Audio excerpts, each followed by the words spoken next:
కుక్కర్‌లో ఒక కప్పు బియ్యం తీసుకొని 2 టీ స్పూన్ల రాగులు, 3 టీ స్పూన్ల జొన్నలు వేసుకుందాం.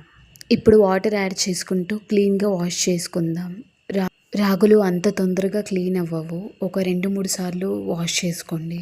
ఒక 3, 4 కప్పుల నీళ్లు వేసుకొని కుక్కర్‌లో వేసి ఉడికించుకుందాం. ఒక 3 విజిల్స్ వచ్చే వరకు మీడియం ఫ్లేమ్‌లో ఉడికించుకుందాం. 3 విజిల్స్ వచ్చిన తర్వాత చక్కగా ఉడికిపోయింది మొత్తం కూడా. నేనైతే ఇందులో 4 రెబ్బల కరివేపాకు వేసుకుంటున్నాను. అలానే వాటర్ కూడా యాడ్ చేసుకోండి. మా పాప 8 మంత్స్ ఉంటుంది. అందుకే నేను పలుకులు లేకుండా చాలా మెత్తగా మిక్సీ పట్టుకున్నా.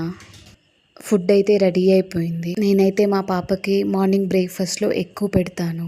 ఇందులో calcium, protein, iron, fibre, antioxidants, protein అన్నీ కూడా బేబీ బోన్స్ అండ్ టీత్ స్ట్రాంగ్గా ఉండేలా చేస్తుంది అండ్ ఇమ్యూనిటీని ఇస్తుంది. ఇంకా చాలా బెనిఫిట్స్ ఉన్నాయి ఇందులో.